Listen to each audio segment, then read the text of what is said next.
Taoist looks at the movement of all heavenly bodies in all sorts of ways, not just one or two.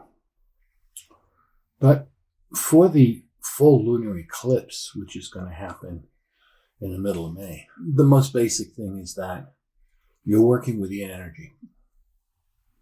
Now, you can work with yin energy in various degrees. In one sense, the capacity of what the moon can do to you, you have to take it to its extreme. Okay, it's not as much of a 70% rule because you can't really exceed 70 or 80% that much with yin energy. You know, the whole principle of 70% is about making sure that you don't have the yang damage the yin. This one, the most useful practice to do is that do something standing on your left side and standing with your weight on your right leg. If it's moving, pick one or two movements, but one is the best, and keep on doing that movement repetitively.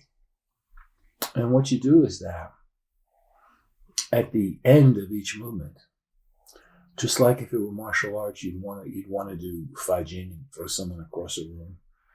Here, your object is not to do that. The object is to have the energy of the moon go deeper and deeper inside you.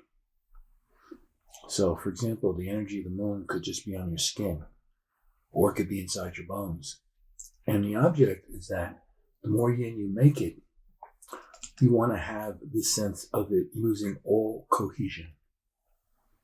Something that is yang is solid. Something that is yin is like steam. You know, what do you call steam? You can't grab it. You can't do it. It's definitely there, but it definitely has no discernible shapes or forms. It has no distinct thing you could say it is or it's not. Or even take it past steam.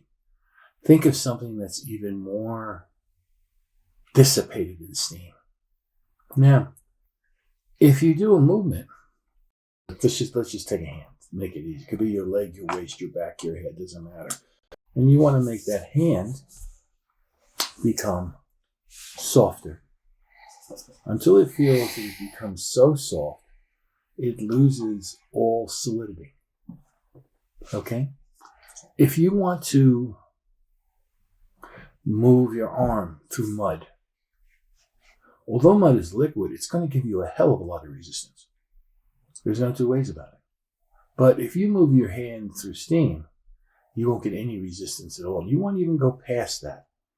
You want to go to where you see, like in these science fiction movies, where it just shows a person's arm breaking down into these, particles, and their arm till there's no arm left whatsoever.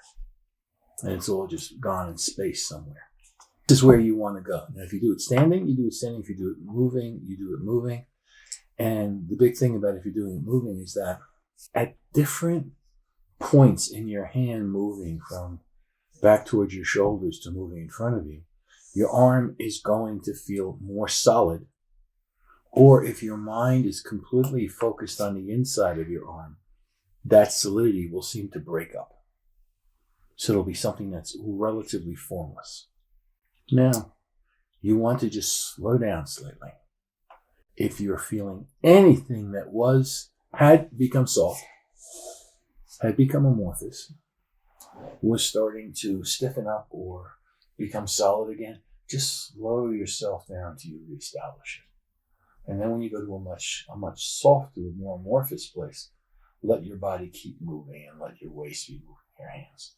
Now you're going to feel at times that when you try to move your hand with your waist, you're going to feel resistance from your hands to your waist because they're not smoothly connected. There's not a flow between them. And that is only telling you that the yin is turning to yang. That's what it's telling you. So you've got to slow down, do what you can to get it to become back to yin. And when you finish the movement, you just kind of stop and you try to go to the most yin place you possibly can. But the inside of you should not feel as though it stops. It should feel as though it may be slowing down, but that the movement inside your body has not stopped. Now you have the same thing with your mind. What is the easygoing, mild-mannered, yeah, that's okay, seeing all points of view? That's a very yin mind form. being stubborn, stuck in your ways, digging your heels in, that's a very yang mind form. So you do the same thing, and that's takes a lot of meditation experience to be able to do that sitting.